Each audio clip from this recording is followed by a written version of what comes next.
Бүгін біз жұмысын істейміз. 63-ші беттегі 5 пен 8 есепте. Алдына жақта амалдардың орындалу ретін анықтап, оларды есепте. Бұл жақта асында біз 3-ті 10-ға көбейтеміз. 3-ті 10-ды 3 рет қосамыз, 30. Ал 30-ды 10-ға бөлгенде 3, 7-ні 10-ға көбейткенде 70, 70-ті 10-ға бөлгенде 7, ал 2-ні 100-ге көбейткенде 200, 200-ді 100-ге бөлгенде 2.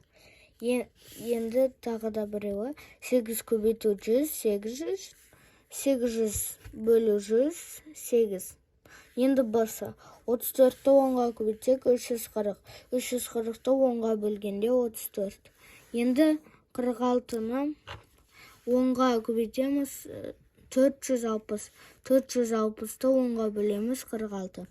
83-ті 10-ға көбейткенде 830, ал 830-ды 10-ға бөлгенде 883.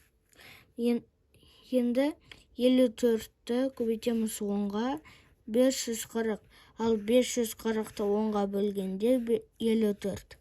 Енді 8-ші есеп. Амалдардың орындалу ретін анықтап, оларды есепте.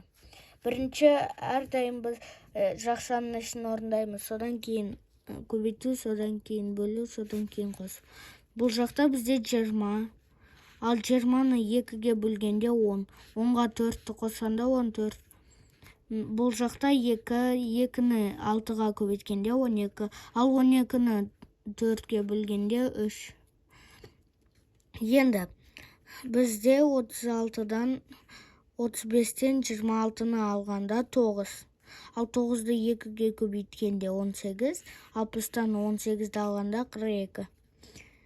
Бір жақшада бізде 9, 9-ды 2-ге көбейткенде 18, 18-ге 80-ді қосқанда 98. Енді бұл жақта біз көбейтуді орындаймыз. Бірінші, бұл жақта 12, бұл жақта 10, 12-ге 10-ды қосқанда 22. Бұл жақта бізде 14, 14-ті 2-ге бөлеміз 7, 7-ге 6, 13. Бүгінгі сабағымыз аяқталды. Каналға тіркеліп қойыңыздар, сау болыңыздар.